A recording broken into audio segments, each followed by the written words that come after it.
As much as I respect Islam, as much as I know how good he is and I know how talented he is, I know that I can beat him if I go out there and do what I believe I can do. Oh yeah, the lads want me to show you this. Here. I got this made a while ago, and I feel like this is something me and you would like. So, that is my Cage Warriors world title that I won in July 2019. And above it, when I got that one framed, I made this frame as well. Fucking love it. It's an empty frame that says UFC World Champion coming soon. I know how good Islam Makhachev is. I know how talented he is. He's 29-1 in the sport. He's a 2-weight division champion. He's the most successful lightweight champion of all time and had the most lightweight defenses of all time. He is the current welterweight champion of the world. He came up a division and won the title. He is tied for the longest consecutive active win streak in UFC history. And if he wins his next fight against me, he will break the record for the longest consecutive wins. And that's the man I get to fight to prove that I'm the best in the world. Sounds to me, though, like all of those things are your energy source. When I beat him, it is undeniable that I am great. I wanted to be a world champion. I wanted to prove I was one of the best in the world. And I have to do that by beating some of the best in the world. So for me, there's no fear. Ian Machado Garry didn't wait for the belt to arrive before making room for it. During a recent FaceTime call with boxing promoter Eddie Hearn, Garry pulled back the camera and showed off something that's already sitting in his house, an empty frame mounted above his old Cage Warriors welterweight strap, ready and waiting for the UFC title he hasn't won yet.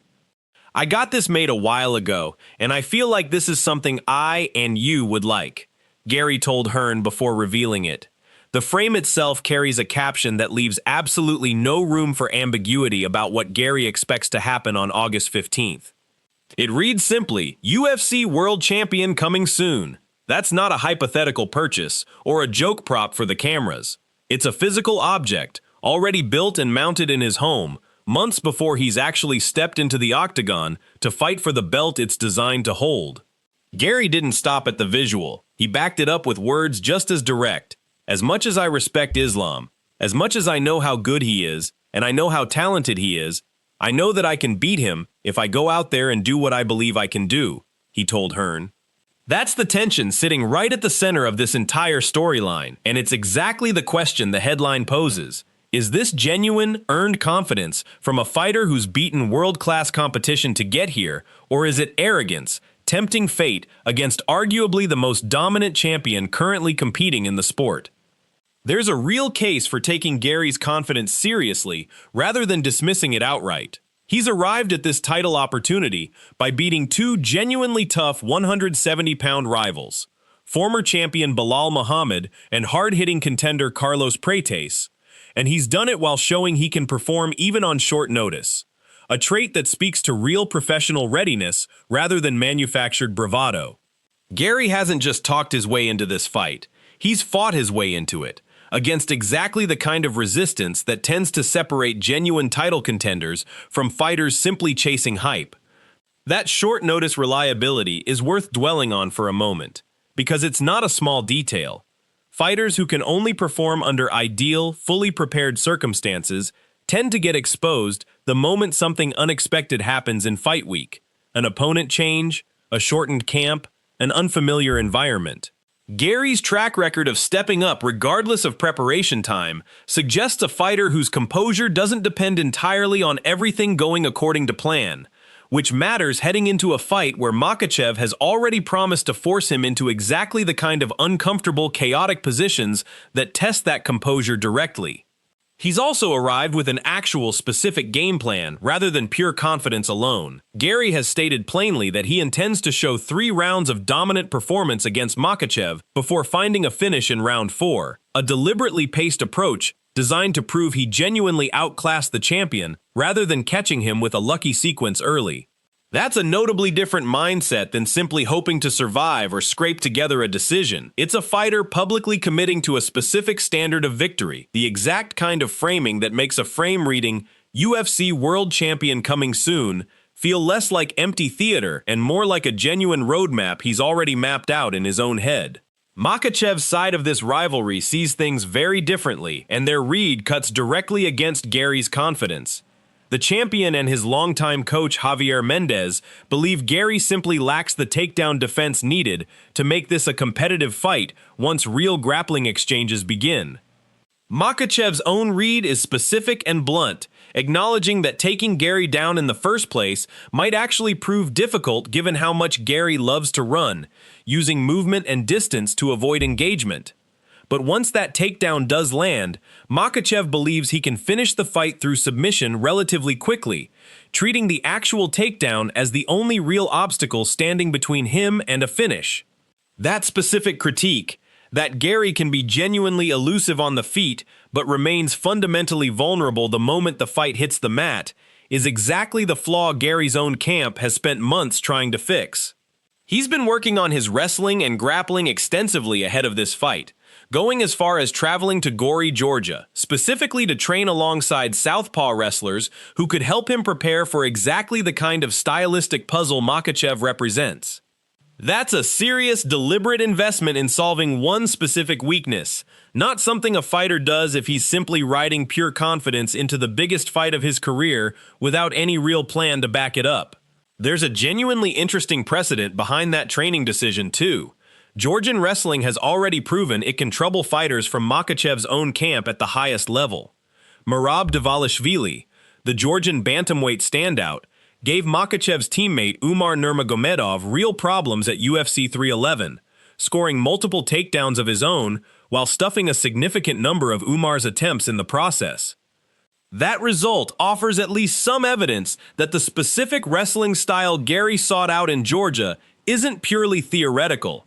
It's already produced tangible results against fighters from the exact training system Garry is now preparing to face.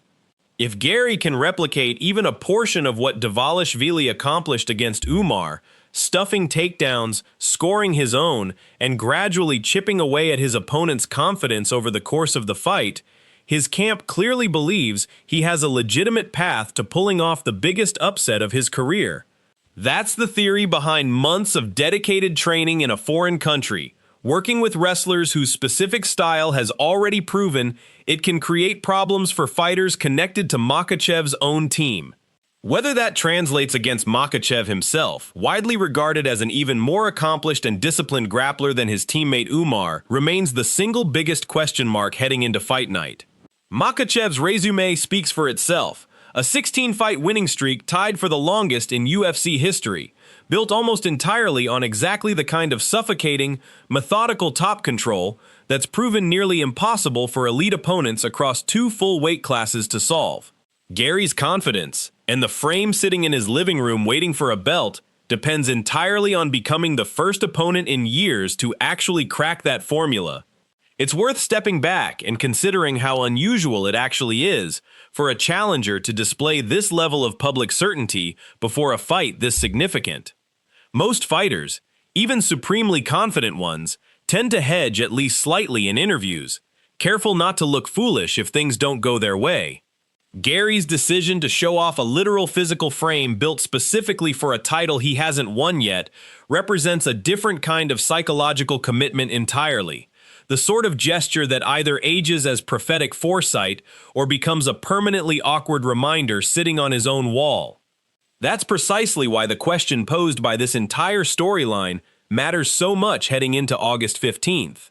Confidence built on genuine preparation, real wins over legitimate competition, and a specific, thoughtful game plan looks very different from arrogance built on hope alone. Garry's camp has clearly tried to ensure it's the former, dedicating real time and resources to solving the exact puzzle Makhachev's own team has identified as his biggest weakness. Whether that preparation actually holds up against a champion this dominant is a question no amount of confidence, or an empty frame on a wall, can answer in advance. So where does that leave things heading into Philadelphia? Garry has built his entire case, publicly and visibly, on the belief that he's different from every other confident challenger who stood across from Makhachev and come up short. The Georgia training camp, the specific fourth-round finish prediction, and now this literal, physical symbol of expected victory all point toward a fighter who's genuinely convinced himself this is his moment, not simply performing confidence for the cameras. What's your take? Is Garry's frame a sign of genuine, well-earned confidence backed by real preparation, or is it the kind of arrogance that tends to get punished by fighters as dominant as Makhachev? It's rare to see a challenger commit this publicly, and this literally to a specific outcome before a title fight this significant, and that alone has made this storyline one of the more talked about angles heading into Fight Week. Let us know in the comments, and subscribe for more UFC 330 coverage as Fight Week approaches.